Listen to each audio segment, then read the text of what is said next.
하나님 말씀은 로마서 1장 19절로 23절 말씀입니다. 신약성경 240쪽에 있습니다. 한 절씩 교독하겠습니다. 이는 하나님을 알만한 것이 그들 속에 보임이라 하나님께서 이를 그들에게 보이셨느니라. 창세로부터 그의 보이지 아니하는 것들 곧 그의 영원하신 능력과 신성이 그가 만드신 만물에 분명히 보여 알려졌나니 그러므로 그들이 핑계하지 못할지니라.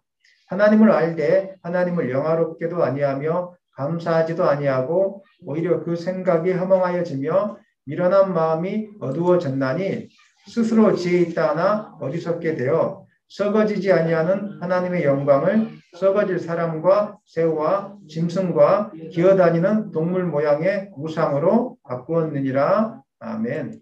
하나님 말씀의 제목은 하나님의 진노가 나타나게 된 이유라는 제목으로 오늘 이 시간 말씀을 나누겠습니다. 지난주 예배 시간에 우리가 하나님의 의의 계시, 즉 예수 그리스도를 통하여 의롭다함을 받고 구원을 얻게 되는 계시가 우리에게 왜 필요한지에 대해서 우리가 지난 시간에 말씀을 배웠습니다.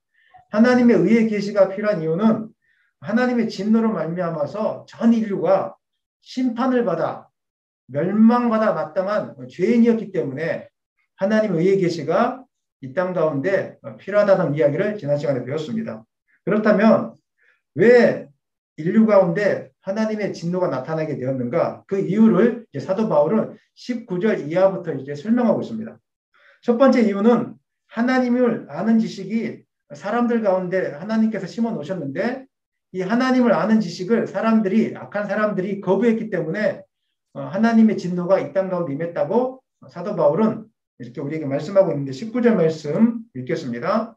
이는 하나님을 알만한 것이 그들 속에 보임이라 하나님께서 이를 그들에게 보이셨느니라. 아멘. 사람들은 누구든지 하나님을 아는 지식을 가지고 있습니다. 두 가지를 통해서 우리가 그 사실을 확인해 볼 수 있는데 첫 번째는 인간의 내면 세계를 통해서 우리가 이 사실을 확인해 볼 수가 있습니다. 어디를 가든지 하나님을 알지 못한 백성일지라도 온시 부족일지라도 우리 마음속에는 하나님을 의식하는 그런 마음을 가지고 있습니다. 그래서 무엇인지는 모르겠지만 신에게 제사를 드리고 이런 행위들이 온시 부족들 속에서도 존재하고 있고 위험한 일을 당할 때 하늘을 바라보면서 하늘에 기도하는 모습들은 누가 가르쳐주지 않아도 이미 이 땅 가운데 존재하고 있습니다. 이 자체가 바로 하나님을 아는 지식이 우리 가운데 숨어 있다는 증거이기도 합니다. 그리고 우리 안에 신의식이라는 것인데 하나님을 아는 지식을 신의식이라고 이야기합니다.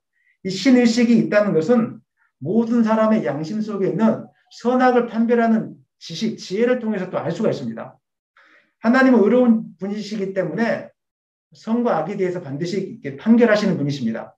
선에 대해서는 칭찬하시고 상을 베푸시는 분이시지만 악에 대해서는 반드시 심판하시는 분이십니다.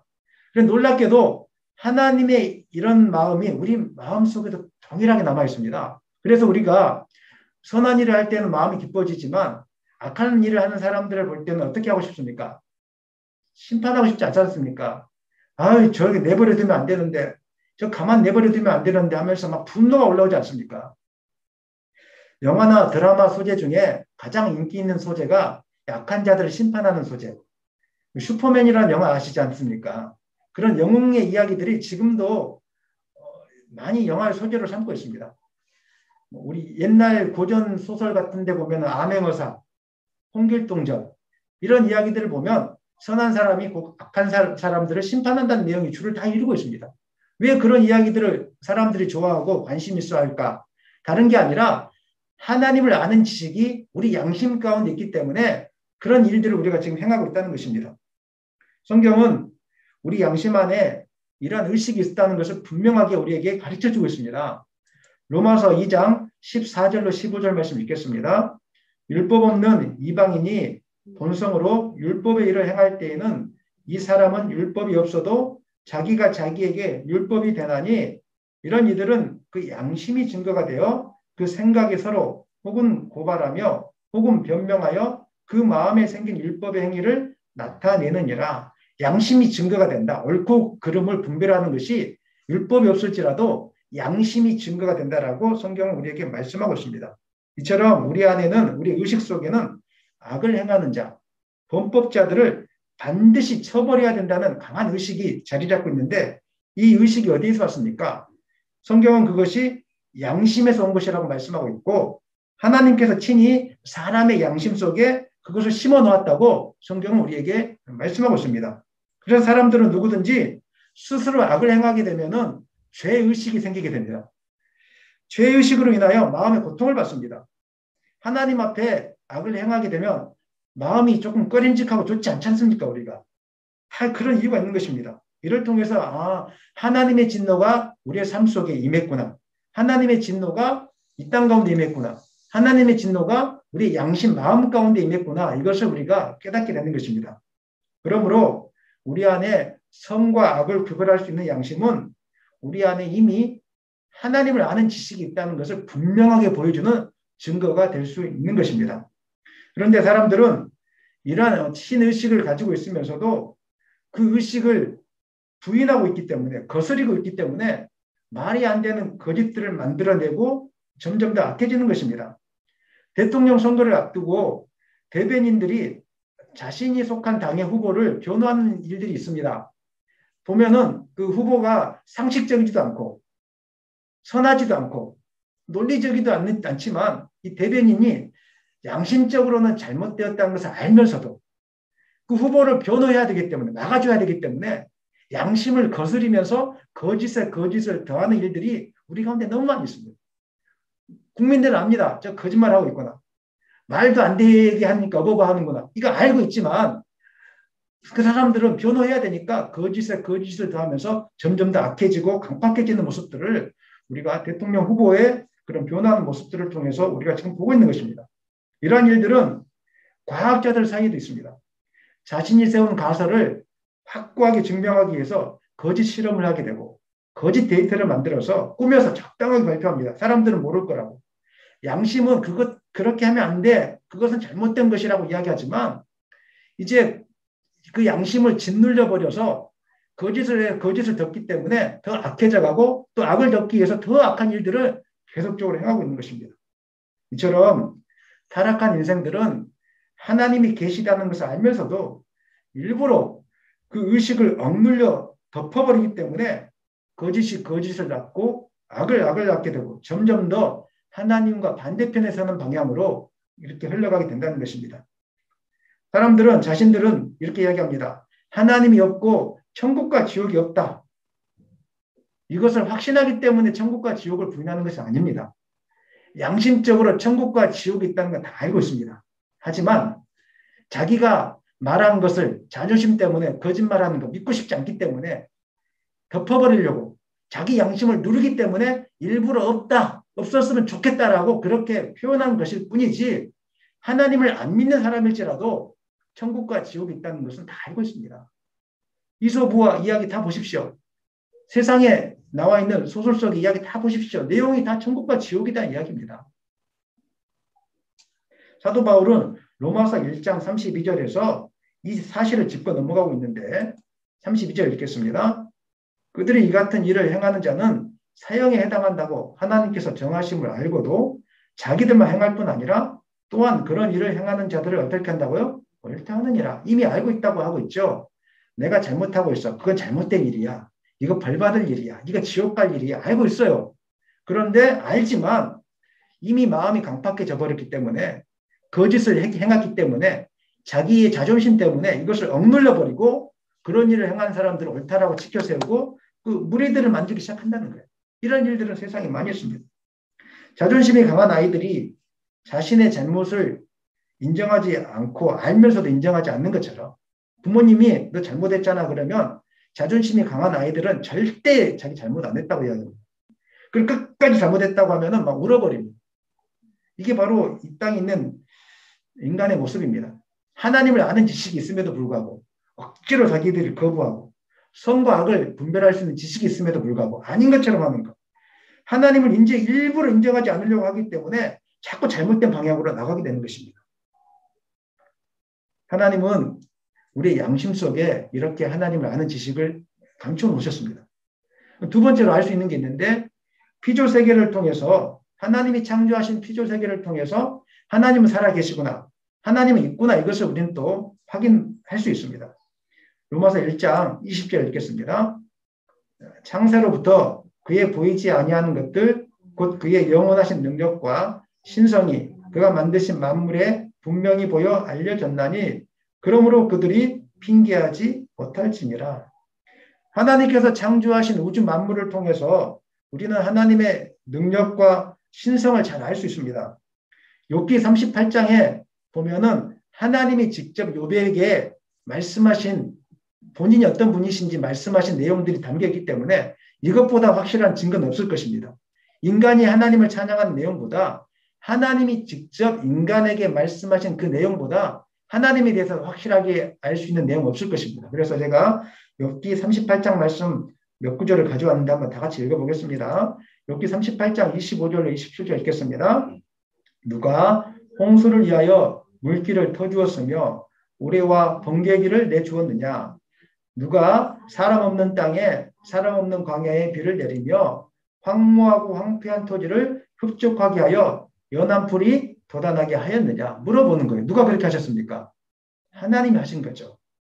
이 말씀은 인간의 힘으로 통제하기가 불가능하기에 사람들이 공포스러움을 느끼는 폭우나 우레까지도 하나님이 세세하게 관리하시고 조정하시는 분이시다, 이것을 우리에게 말씀하고 있고, 하나님은 사람이 살지 않는 땅에 비를 내리고 황폐한 땅에도 풀이 돋게 하심으로써 이 세상을 주관하시고 섬세하게 다스리고 계시다는 것을 욥에게 반문하고 있습니다. 사랑하는 여러분, 하나님이 우리가 보이지 않는 그곳까지도 다스리고 계신 분이신 것을 믿으십니까? 두 번째, 욥기 38장도 읽어보겠습니다. 32절로 33절입니다. 너는 별자리들을 각각 제때에 이끌어낼 수 있으며 북두성을 다른 별들에게로 이끌어갈 수 있겠느냐? 내가 하늘의 궤도를 아느냐? 하늘로 하여금 그 법칙을 땅에 베풀게 하겠느냐? 본 말씀은 우주의 질서를 통제하는 분이 누구냐? 이렇게 물어보는 거예요. 우주의 질서, 태양과 달, 별, 이런 체계들을 통제하시는 분이 누구십니까? 하나님이십니다. 여기 보면 북두성은 북극성을 가리키는 단어인데 이 북극성은 움직이지 않습니다. 항상 고정되어 있습니다. 그래서 배를 항해하시는 분들이 길을 잃어버렸을 때 북쪽이 어딘가 살펴보기 위해서 항상 북극성이 어디 있는지를 봅니다. 오지에 탐험했던 분들이 길을 잃어버렸을 때 방향을 파악하기 위해서 또 북극성 위치를 확인하는 것입니다. 누가 이렇게 만들었습니까? 너무 놀랍지 않습니까? 누가 사람이 길을 잃어버릴 줄 알고 하나님의 하늘에 북극성을 만들어놔서 그걸 보고 길을 찾을 수 있도록 누가 이렇게 섬세하게 디자인해 놨겠습니까? 우주와 별들이 계획적으로 돌아갈 수 있도록 만들고 있습니다. 적당한 때에 물이 나가기도 하고 들어오기도 하고, 그래서 인간들이 음식을 먹기도 하고 물고기를 잡기도 하고, 이런 일들을 누가 그렇게 하게 만드셨냐 이 말입니다. 사랑하는 여러분, 하나님이 하신 것을 믿으시기를 바랍니다. 과학자들은 이 사실을 믿지 않으려고 합니다. 아니, 알고 있음에도 불구하고 믿고 싶지가 않습니다. 그래서 이 하나님이 만들어 놓은 우주를 뭐라고 이야기합니까? 우연이고 우발적으로 일어난 것이다, 이렇게 이야기합니다. 여러분 한번 생각해 보십시오. 우발적으로 된 것은 다 불규칙합니다. 통일성이 없습니다. 화산이 뻥 하고 폭발했을 때 화산재와 용암들이 막 쏟아져 나오지 않습니까? 이게 규칙적인 모양을 가지고 있으니까 굳을 때 제각각이지 않습니까? 어떤 데는 네모 모양, 어떤 데는 뭐 뾰족뾰족한 모양, 어떤 데는 육각형, 뭐 제주도에 가보면 화산이 터진 곳에 뭐 다양한 모양을 가지고 그걸 문화 자원으로 삼고 있지 않겠습니까? 우발적, 우연하게 된 것들은 규칙성이 없고 통일성이 없습니다. 하지만 누군가가 만든 것은 규칙성이 있고 통일성이 있습니다. 보십시오. 이 건물 얼마나 규칙성이 있습니까? 계단이 있죠. 계단이 정확하게 몇 센치 동일하죠. 엘리베이터가 딱 몇 초마다 간격이 딱 올라오죠. 칸 천장과 천장 사이 높이, 바닥과 천장 사이 높이가 층층마다 다 똑같죠. 왜 그렇습니까? 누군가가 이걸 계획하고 만들었기 때문에 규칙성이 있고 통일성이 있는 겁니다. 그러면 마찬가지로 우주를 보니까 규칙성과 통일성이 있지 않습니까? 1년 365일 지구가 태양을 중심으로 365일 공전과 자전을 행하고 있습니다. 누가 그렇게 만드셨습니까? 여러분 대답해 보십시오. 누가 그렇게 하셨습니까? 누가 민물과 썰물을 적당하게 들어오게 하고 빠져나가게 했습니까? 하나님 아닙니까? 만약에 민물과 썰물이 없었다면 어떻게 인간이 살겠습니까? 어떻게 인간이 바다의 해양 자원물들을 채취하며 살 수 있겠습니까? 바다가 민물과 썰물이 없다면 어떻게 그게 정화가 될 수 있겠습니까? 하나님, 놀라운 하나님 아니겠습니까? 그런데 영적인 눈이 열리지 않기 때문에 이 사실을 모르고 있는 것입니다. 하지만 영적인 눈이 열린 사람들은 이 사실을 깨닫게 됩니다. 그래서 영적인 눈이 열린 사람들은 높은 산에 올라가면 하나님을 찬양하는 노래가 막 저절로 합니다. 주님의 높고 위대하심을 내 영혼이 찬양하네. 이런 찬양 불러보지 않았습니까? 높은 산에 올라가서 높은 멋진 아름다운 경치를 바라보면서 저절로 영적인 눈이 열린 사람, 하나님이 하신 일을 기억하는 사람은 저절로 이 찬송이 나올 수밖에 없는 것입니다. 하지만 영적인 눈이 닫힌 사람은, 어두워진 사람은 하나님을 바라보지 못할 뿐만 아니라 양심이 어두워져서 일부러 하나님을 부인하게 되는 것입니다. 그래서 로마서 1장 18절 말씀에서 사도 바울은 이렇게 이야기하고 있는데 다 같이 읽어보겠습니다. 빨간 글자만. 하나님의 진노가 불의로 진리를 막는 사람들 가운데 임했다, 이렇게 이야기하고 있습니다. 불의로 진리를 막았다는 것은 의도적으로 진리를 옆으로 제껴놓았다는 것입니다. 그 진리가 무엇입니까? 하나님은 살아계시고 모든 만물을 주관하시는 분은 하나님이시다. 이것들을 의도적으로 옆으로 제껴놨다는 것입니다. 하지만 그렇다고 소용이 있지는 않습니다. 이미 우리의 양심이 말하고 있기 때문에, 그리고 자연세계가 이미 하나님의 살아계신 것을 증거하고 있기 때문에 이 사람들은 하나님의 심판대 앞에 섰을 때 하나님을 몰랐어요, 하나님이 계신지 몰랐어요라고, 천국과 지옥이 있는지 몰랐어요라고 핑계하지 못할 것입니다. 이미 양심이 알고 있는데. 심판날에 하나님은 사람들은, 악한 사람들은 이러한 증거와 송사를 받게 될 것입니다. 너 알고 있었지? 너 깨닫고 있었지? 그런데 의도적으로 억눌렸지? 너는 하나님 어떤 분인지 알고 있었잖아. 그리고 신앙인들에게도 이야기할 거예요. 말씀 알고 있었잖아. 근데 의도적으로 너 나를 마음대로 살고 싶어서 너 억눌렸잖아. 아무 말도 못하고 입을 떼지도 못하게 될 것입니다. 이 말 앞에. 그러므로 핑계와 변명을 거두고 할 수 있는 대로 우리는 빨리 온 인류의 창조자 되시고 온 인류의 구원자 되시는 하나님께로 나와야 될 줄을 믿습니다. 이것이 진리인 것입니다. 오늘 혹시 이 말씀을 듣는 분이 있다면 그 모든 분들이 하나님을 인정하고 하나님 앞으로 빨리 나올 수 있는 역사가 있기를 예수님의 이름으로 축원합니다. 하나님의 진노가 이 세상 가운데 나타나는 첫 번째 이유가 사람들이 일부러 하나님을 거역하기 때문이다, 이렇게 말씀했다면, 두 번째 진노가 나타나는 이유는 사람이 약하기 때문입니다. 1장 21절 읽겠습니다. 하나님을 알되 하나님을 영화롭게도 아니하며 감사하지도 아니하고 오히려 그 생각이 허망하여지며 미련한 마음이 어두워졌나니, 원래 인간은 하나님께 감사하고 하나님을 찬양하는 삶을 살도록 창조되었습니다. 하나님이 인간을 만드실 때 그렇게 하라고 만드신 것입니다. 영적인 눈을 열면, 그래서 이 세상에 있는 모든 것이 당연한 것이 아니라 하나님의 은혜였다는 사실을 깨닫게 되는 것입니다. 우리가 3, 4주 전에 불렀던 은혜라는 찬양의 곡이 있는데 그 곡 첫 번째 부분에, 서론 부분에 이런 곡이 있죠. 우리가 누려왔던 모든 것들이, 지나왔던 모든 시간이, 걸어왔던 모든 순간이 당연한 것이 아니라 하나님의 은혜라고. 여러분 그렇게 믿으십니까? 그렇게 고백하십니까? 하나님을 깨닫고 인식하게 되면 모든 게 감사할 일들밖에 없습니다. 내가 살아온 게 감사하구나. 나 같은 죄인을 살려주시는 것이 감사하구나. 나중에 천국문 앞에 섰을 때 깨닫게 될 것입니다. 내가 무엇이고 한데 나로 하여금 예수님을 알게 하고 믿게 하고 나로 하여금 천국문에 이르게 하였는지. 서울대 못 간 거 부러워하지 마십시오. 부자 못된 거 부러워하지 마십시오. 그거 다 못될지라도 내가 천국문 앞에 섰다는 이 자체가 큰 은혜고 감사라는 것을 여러분 깨닫게 될 것입니다. 삶에서 가장 큰 복은 내가 예수님을 알게 되는 것이고 하나님을 믿게 되는 것입니다. 성령님과 동행하게 되는 것입니다. 이것보다 큰 복은 이 땅 가운데 존재하지 않는 것입니다. 그런데 사람들이 하나님을 인정하지도 않고 감사하지도 않는 삶을 살고 있습니다. 그 이유는 마음이 약해졌기 때문에. 그래서 21절 하반절에 보니까 그 생각이 허망해졌다. 그다음 미련한 마음이 어두워졌다. 이 말씀의 의미는 사람들이 미련해서 악하게 되었다는 것을 뜻합니다. 너무 미련하니까 악하다. 사실 자녀를 키워보면 미련한 아이가 있고 지혜로운 아이가 있습니다. 지혜로운 아이는 부모님 말씀에 잘 순종합니다. 내가 걸어보지 않는 길이지만 부모님이 말씀하시니까 잘 순종하고 따라가 보겠다고 이야기합니다. 근데 미련한 아이는 자기 고집이 세가지고 절대 안 듣습니다, 말을. 그리고 점점 더 미련해지고 점점 더 악해져 가는 것을 우리가 보게 되는데 그 모습을 보면 하나님이 우리 인간을 보는 모습과 너무 닮아 있습니다. 하나님 말씀을 듣고 순종하면 마음이 착해지고 선해지고 지혜로운 길을 가게 되는데 하나님을 인정하지 않고 내가 말씀대로 안 살 겁니다. 내 마음대로 살 겁니다.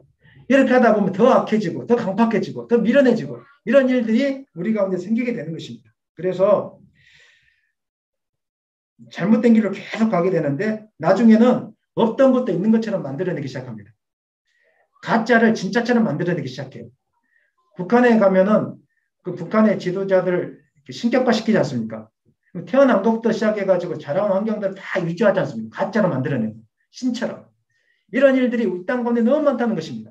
없는 것을 있게 만들고 가짜 이야기를 만들어서 진짜로 있는 것처럼 만들고 하나님이 있다는 것을 믿으면 되는데 하나님이 없다는 것을 강조하기 위해서 막 희한한 가설까지 학설까지 만들어내는 것이 이 땅의 어리석은 사람들의 특징이라는 것입니다.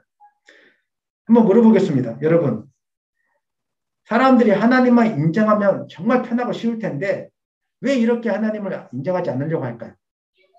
왜 하나님 말씀을 듣지 않으려고 할까요? 혹시 생각해 본 적 있으십니까? 그 이유는 자신이 죄인이라는 사실을 인정하기 싫어서 그런 겁니다. 하나님을 인정하게 되면 자신이 악한 죄인이라는 사실을 인정해야 되거든요. 이게 너무 싫은 거예요. 하나님을 인정하게 되면 술 취하고 저녁에 방탕하고 거짓을 행하는 것을 자기의 삶이 악한 삶이라는 걸 인정을 해야 돼요. 근데 자기는 인정하기 싫은 거예요. 내 저녁에 마음대로 여자 만나고 다니고 막 사람들 사기쳐서 돈을 막 모으고 내가 대통령이 돼도 사람들에게 막 착취를 하고 이런 것조차 잘못됐습니다. 이 말을 듣기 싫어요. 하나님을 인정하면 그게 잘못됐다는 것을 인정해야 되거든요. 그런데 그게 인정하기가 싫은 거예요. 죽도록 싫은 거예요. 내 인생 내 마음대로 살게 내버려 두세요. 왜 나를 죄인이라고 하세요? 왜 나를 잘못됐다고 이야기합니까? 제발 다 그 소리 하지 마세요. 그 소리 듣기 싫고 나는 내 마음대로 거짓을 행하고 폭력을 행하고 술 취하고 음란에 빠져 살고 내 마음대로 이 세상을 누리고 싶고 한 인생뿐인데 이게 뭐가 죄라고 내 마음대로 살게 해달라는 거예요. 하나님을 인정하면 이 모든 것들이 잘못된 것이고 죄인이라는 것을 인정해야 되기 때문에 사람들이 하나님을 인정하지 않으려고 하는 거예요. 그게 싫은 거예요. 법꾸라지라고 하는 사람들이 있어요. 엘리트의 사람들, 엘리트입니다. 검사, 판사는 우리나라에서 공부 제일 잘하는 사람들입니다. 진짜 그분들의 머리는 우리가 인정해 줘야 돼요. 이 사람들은 너무 똑똑하기 때문에 약점이 있어요. 사람들에게 이 나쁜 놈이고 이 바보다 이 말 되게 듣기 싫어요. 자존심이 되게 세거든요. 공부를 잘하기 때문에. 근데 이 사람들이 법을 교묘하게 피해서 악한 일들을 굉장히 많이 합니다. 부동산부터 시작해가지고 물론 그렇지 않는 분도 있어요. 하지만 충분히 먹을 수 있는 사람들은 너무 많이 이용해. 법을 잘 알기 때문에. 공무원들 다 그렇지는 않겠지만 정보가 다 흡수가 돼요. 그리고 그분들이 그걸 다 이용해가지고 다 이렇게 만들어 놓는단 말이에요. 악하게. 그런데 어느 날 딱 걸려요. 그래가지고 너 도둑놈이지. 너 거짓말쟁이지. 나쁜 놈이지. 인정 절대 안 합니다. 왜? 인정하는 그 순간 인생 자체가 없어지는 거예요. 자기 스스로는 똑똑한 사람이라고 생각했었고 자기 스스로는 나름대로 착한 사람이라고 생각했는데 그거 빼놓고 남을 속이는 거 빼놓고 물건에 착취한 거 빼놓고 음란한 생활을 했던 거 빼놓고 착하고 똑똑한 사람이라고 생각했는데 하나님을 인정하는 그 순간 너 죄인이야. 에라 나쁜 놈아. 이 거짓투성이야. 철저히 너같이 그렇게 나쁜 인간이 어디 있어. 이것이 인정받아야 되니까 이게 싫은 거예요. 그래서 거꾸라지처럼 빠져나가고 있어요. 이 땅에 자신이 악한 사람이라고 인정받고 싶은 사람이 어디가 있겠습니까? 하지만 하나님 앞에서 나는 죄인입니다. 이것을 인정하기 시작했을 때 비로소 하나님 우리가 깨닫기 시작하는 거예요. 하나님과 우리와의 화해는 다른 게 아니라 내가 죄인인 것을 인정하기 시작했을 때 화해가 되는 거예요. 아이들에게 그렇지 않습니까? 너 잘못했잖아. 나 잘못 안 했어요. 잘못했잖아. 잘못 안 했어요. 그러면 부모와 화해가 되지 않습니다. 근데 아이들에게 너 잘못했지. 이렇게 얘기를 했을 때 엄마 아빠 잘못했습니다. 하면 그 순간 화해가 일어나기 시작해요. 하나님 앞에서 화해는 다른 게 아니에요. 하나님, 내가 이렇게 죄인입니다. 겉으로는 양복도 입고 있고, 겉으로는 말씀을 전하고 있고, 겉으로는 선한 것처럼 보이지만 사실 내 마음속에는 형편이 없습니다. 할 수 있는 대로 하나님 말씀을 지키기 싫어하고 돈에 욕심에 빠져 있고 음란에 빠져 있고 나의 삶이 형편이 없습니다. 몇 번이라도 내가 말씀 지키는지 모르겠습니다. 나는 하나님의 은혜가 아니면 살 수 없는 약한 존재입니다. 여러분 이 사실 인정하십니까? 여러분 인정하십니까? 하나님의 은혜가 아니면 하루라도 살 수 없는 악한 존재라는 것을 내가 인정하기 시작했을 때 하나님과의 나 사이에 화해가 이루어지고 하나님의 한량없는 은혜가 우리 가운데 충만하게 부어지는 것입니다. 인정하지 않으려고 하기 때문에 내가 악한 존재라는 것을 인정하지 않으려고 하기 때문에 하나님을 멀리하게 되고 하나님을 부인하게 되는 일들이 우리 가운데 발생하게 되는 것입니다. 그래서 사람들은 마음이 악한 인간들은 이성과 과학과 철학이라는 이 도도한 이름을 통해서 교묘하게 자기 악함을 선한 것들을 포장하기 시작합니다. 그 중에 하나가 인간의 이익을 위해서 하나님을 이용하는 인본주의 사상입니다. 기독교 안에 인본주의가 두 가지로 크게 나타나는데 먼저는 하나님을 믿는 목적이 자기의 욕심을 채우기 위해서 믿는 것, 자신이 행복해지기 위해서 믿는 게 이게 바로 인본주의 사상입니다. 잘못된 겁니다. 기독교가 아닙니다. 우리가 하나님을 믿는 목적이 무엇입니까? 나의 만족과 나의 유익을 취하기 위함이 아닙니다. 하나님을 믿는 목적은 하나님을 찬양하고 경배하고 하나님을 기쁘시게 하기 위해서 믿으십니까? 하나님 말씀에 순종하기 위해서 우리가 하나님을 믿는 것입니다. 그런데 우리는 믿는 목적이 나의 유익을 위해서 그래서 기도합니다. 탐욕을 가지고 기도하죠. 하나님 이번에 아파트가 당첨되게 하여 주시옵소서. 하나님 이번에 우리 아들이 서울대 가게 하여 주시옵소서. 이렇게 막 기도해요. 이 기도가 잘못됐다는 건 아니에요. 하지만 하나님을 믿는 목적이 그것이 되는 그 순간에 기도가 끝났는데 아파트에서 맨날 탈락해요. 그리고 기도가 끝났는데 서울대 떨어지고 뭐 좋은 대학이 다 떨어져요. 그러면 그 다음부터 하나님 안 계시네요. 내가 하나님께 드린 헌금이 얼마인데 계산하기 시작해요. 내가 하나님 앞에 봉사하는 헌신의 시간이 어딘데.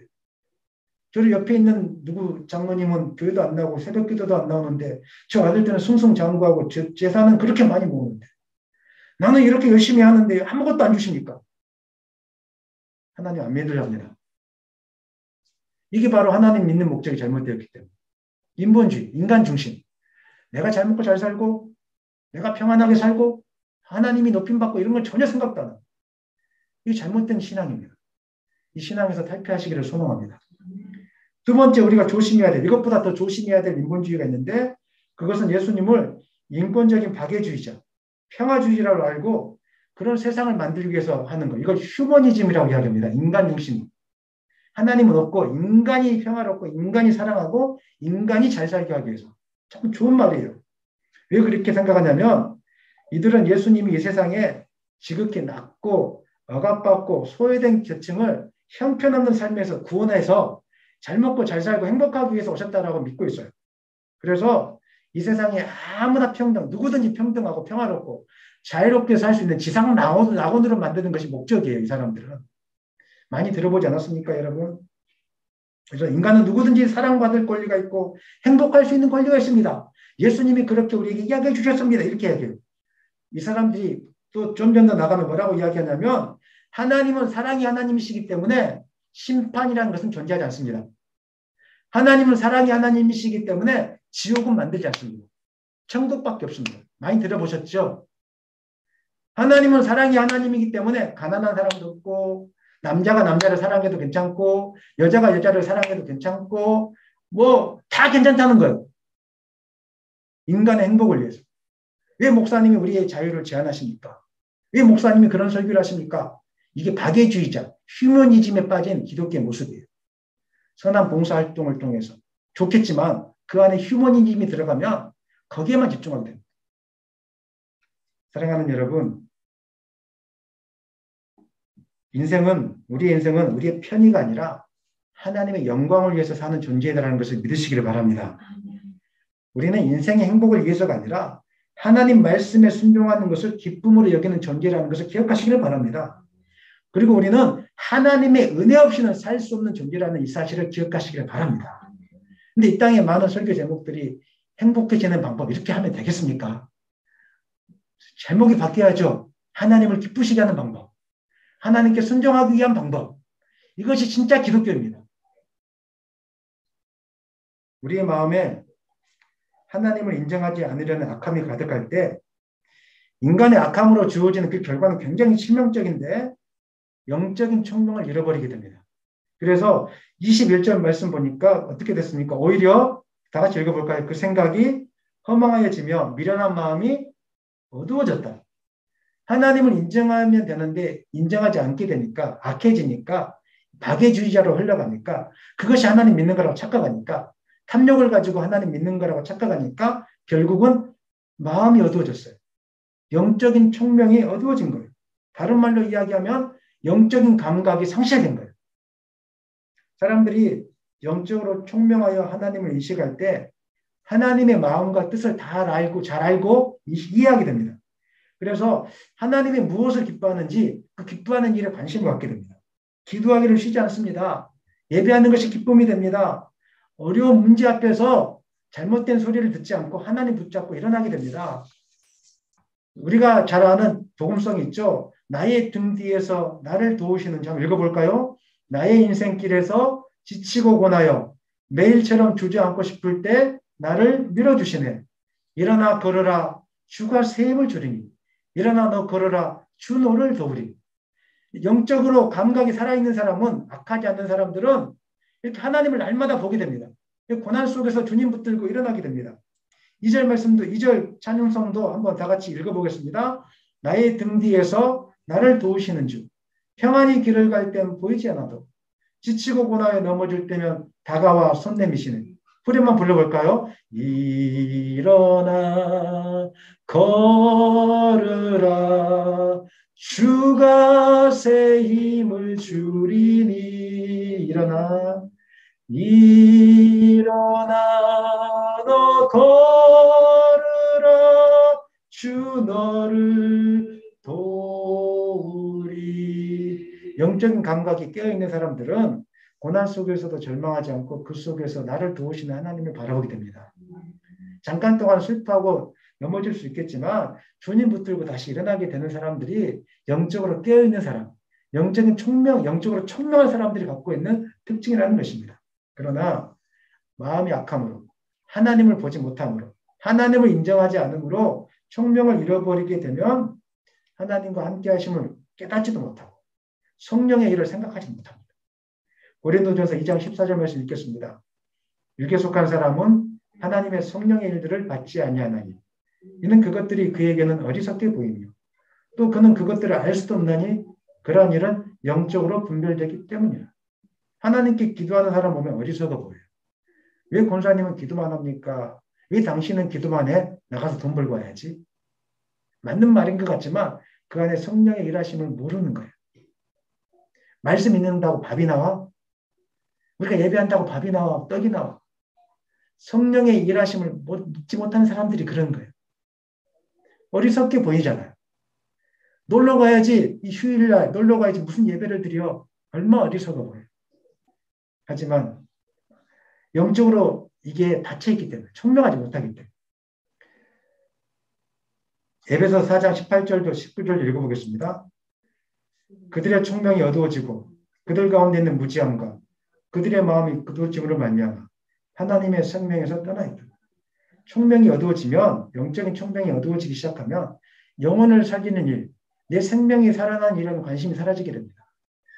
이 땅의 육적인 일, 돈 버는 일, 세상에서 잘 먹고 잘 사는 일에만 관심 갖지 저 영혼이 병들어가고 있고 우리 애가 병들어 죽어가고 있고 내 영혼이 말라가고 있는 이 사실은 전혀 관심 갖지 않습니다. 혹시 여러분 그렇게 되지 않기를 원하지만 오늘 여러분이 하나님에 대해서 영혼을 구원하는 일에 있어서 관심을 잃어가고 있다면 영적 총명이 지금 어두워져 가는 상태예요. 지금. 빨리 하나님께로 돌아와야 돼요. 안 그러면 마음에 불안만 생겨요. 돈에 집착하게 되고 얘들 공부에 집착하게 되고 늘 불안함만 생기고 조급증이 생기고 영적인 총명이 어두웠기 때문에 생명이 사라지는 거예요. 혹시 일주일 동안 살면서 불평과 불만, 원망한 것들이 막 솟아올라오고 있지 않습니까? 이 세상이 왜 이 모양이야? 내 인생은 왜 이래? 총명이 어두워지고 있는 거예요. 하나님께로 빨리 회개하고 돌아오셔야 돼요. 그렇다면 하나님을 인정하지 않는 악한 인생들에게 주어지는 결과물이 뭘까요? 이렇게 총명이 어두워진 인생들에게 주어지는 결과가 무엇일까요? 인생이 현명하고 지혜롭게 되었습니까? 사랑하는 여러분, 하나님을 인정하지 않으니까 인생이 현명하고 지혜롭게 되었습니까? 삶이 조화롭고 평화로운 세상이 되었습니까? 인류가 더 행복해졌습니까? 그렇지 않습니다. 하나님을 인정하지 않는 결과는 우상 숭배이고 추악고 더러운 죄악 가운데 빠져서 헤매이고 사는 것입니다. 이것을 로마서 1장 22절 이하에서 바울은 계속 이야기하고 있습니다. 오늘은 다 이야기할 수 없고 마지막으로 22절, 23절 읽겠습니다. 스스로 지혜 있다 하나 어리석게 되어 썩어지지 않은 하나님의 영광을 썩어질 사람과 새와 짐승과 기어다니는 동물 모양의 우상으로 바뀌었느니라. 그 다음에 스스로 지혜 있다 하나 어리석게 생각하는 어리석게 되어버린 일들을 행하게 되는 것입니다. 요즘에 학식이 있다는 것, 지혜 있다는 표지가 무엇입니까? 하나님을 인정하지 않는 것이 지혜로운 사람이다. 이런 시대 아닙니까? 박사학위를 받으면 하나님을 인정하지 않아야 된다고 이렇게 말하는 시대에 살고 있지 않습니까? 사람들은 자신을 믿는 것이 똑똑하고 더 현명해 보이는 거라고 사람들은 그렇게 이야기합니다. 나 자신을 믿어라. 인간의 지성이 자연과 온 우주를 지배할 수 있다는 교만함 속에 우리는 지금 빠져 있는 것입니다. 아담과 하와가 타락한 이유도 이 교만에 미혹됐기 때문에 그런 것입니다. 하나님같이 될 수 있다. 마귀가 유혹하니까 빠져서 선악을 알게 하는 그 나무의 실과를 잽싸게 받아 먹었던 것입니다. 우리 안에도 하나님과 같이 되고 싶은 교만이 가득합니다. 나는 대학 교육을 받은 사람이다. 무슨 말입니까? 나는 하나님이다. 이런 말 아닙니까? 내 능력으로 내 인생을 살 수 있는 실력을 갖고 있다. 이 말 아니겠습니까? 나는 괜찮은 사람이다. 나는 괜찮은 직장에 다니고 있다. 무슨 말입니까? 하나님 없이도 내가 하나님 같은 사람이니까 나는 괜찮은 사람이니까 내 스스로 나를 믿고 살 수 있다. 이 말 아니겠습니까? 나는 다른 사람보다 더 똑똑하고 현명한 사람이다. 모든 일을 다 이루고 난 이후에 나의 지혜와 지식과 경험과 노력과 열정이 이것을 다 이뤘다라고. 하나님 없어도 난 살 수 있다고. 이렇게 말하는 시대에 우리가 살고 있지 않겠습니까? 이런 사람들은 하나님을 믿지 않고 기도하지 않고 예배하지도 않는 것입니다. 하나님을 인정하지 않고 하나님을 찾지 않는 사람에게 자연적으로 주어지는 결과가 좋은 것이 되었으면 좋겠지만 얼마나 어리석게 되었는지 23절 말씀 보니까 우상 숭배로 빠진다고 이야기하고 있어요. 23절 다시 한번 읽어보겠습니다. 썩어지지 아니하는 하나님의 영광을 썩어질 사람과 새와 짐승과 기어다니는 동물 모양의 우상으로 바꿨느니라. 하나님은 영원부터 영원까지 계시는 분이시고 부패하지 않는 분이시고 우리 안에 갇히시는 분이 아니십니다. 근데 하나님을 인정하지 않으니까 사람들이 하나님을 이상한 틀 안에 가둬버리기 시작했어요. 사람 모양의 틀, 호랑이 모양의 틀, 해괴망측한 무슨 틀 안에 갇혀서 이게 신이라고 자꾸 이야기하고 있어요. 박사학위를 따신 분이 그러고 있어요. 그 유명한 영화 제작자들이 그러니까 돼지머리 썰마놓은 생 돼지머리인가 썰마놓은 돼지머리인가 아프고 앞에 놔두고 돈을 10,000원짜리 50,000원짜리 해놓고 절하고 있어요. 우리는 그걸 박수치면서 이것이 지혜로운 방법이라고. 그것이 본인들이 말하는 박사학위 논문의 결과물입니까? 그것이 자기들이 지혜롭다고 말하는 그 결과물이 그거라 이 말입니다. 얼마나 어리석고 추악한 짓입니까? 얼마나 이 땅의 사람들이 어리석게 되어서 음란에 빠져 있지 않습니까? 돈의 우상에 빠져 있지 않습니까? 왜 사람들이 우상을 만듭니까? 나는 하나님께 통제받기 싫어요. 하나님 내 안에 통제받으세요. 그래서 우상을 만드는 거예요. 하나님 비를 멈춰주셔야지 하면서 비의 신을 만든 거예요. 하나님 곡식을 잘 하게 해주셔야죠 하면서 곡식의 신을 만들어놔요. 하나님 우리 아들 딸 잘 먹고 잘 살게 만들어놔야죠. 이 부유의 신을 만들어 놓은 거예요. 하나님 내 명령에 복종하는 거. 나 하나님 명령에 복종하기 싫으니까. 스스로 지혜롭다거나 어리석게 되는 모습들이 이 시대에 하나님을 인정하지 않는 사람의 모습이라는 것입니다. 그래서 모순 덩어리가 많습니다. 이 사람들은 하나님 믿는 사람들을 향하여 하나님 믿는 것이 모순투성이라고 이야기합니다. 그러나 실상을 바라보면 자신들이 오히려 모순투성이가 굉장히 많습니다. 신화론을 만들어 놓고 원숭이가 조상이라고 하는 것 모순투성이 아니겠습니까? 하나님을 믿지 않으면서 별을 숭배하고 달을 숭배합니다. 모순투성이 아니겠습니까? 하나님을 섬기는 일을 저급한 일이라고 하면서도 오히려 그들은 더 이성적이지도 않고 더러운 탐욕에 빠져서 인간을 이용하고 착취하는 일에 빠져 있다는 것입니다. 그러면서 스스로 지혜롭다고 합니다. 이 시대의 모습입니다. 하지만 성경은 뭐라고 이야기합니까? 스스로 지혜롭다고 하나 어리석은 자들이다. 말씀 마무리하겠습니다. 사랑하는 여러분, 하나님의 진노가 이 세상 가운데 나타나게 된 이유는 하나님께서 우리에게 주신 하나님을 아는 지식을 인간들이 일부러 모른 척하고 부인하면서 그것을 눌려버렸기 때문에 그런 것입니다. 그리고 우리의 영적인 청명이 어두워져 버렸기 때문에 그런 것입니다. 하나님을 인정하지 않는 세상은 악하고 추악하고 악한 탐욕에 빠진 어두움밖에 없다는 이 사실을 여러분 기억하시기를 바랍니다. 이 어두워진 세상의 소망이 무엇이겠습니까? 우리의 영적으로 어두워진 눈을 다시 밝게 뜨이실 분은 누구시겠습니까? 그분은 오직 예수님밖에 없다는 이 사실을 기억하시기를 바랍니다. 오늘 우리의 악함과 나약함을 인정하고 오직 우리의 소망은 하나님밖에 없다. 오직 우리의 구원은 예수님밖에 없다는 이 사실을 기억함으로 철저하게 올 한 해 동안 예수님을 붙드시고 하나님을 붙드신 한 해가 될 수 있기를 예수님의 이름으로 간절히 축원합니다.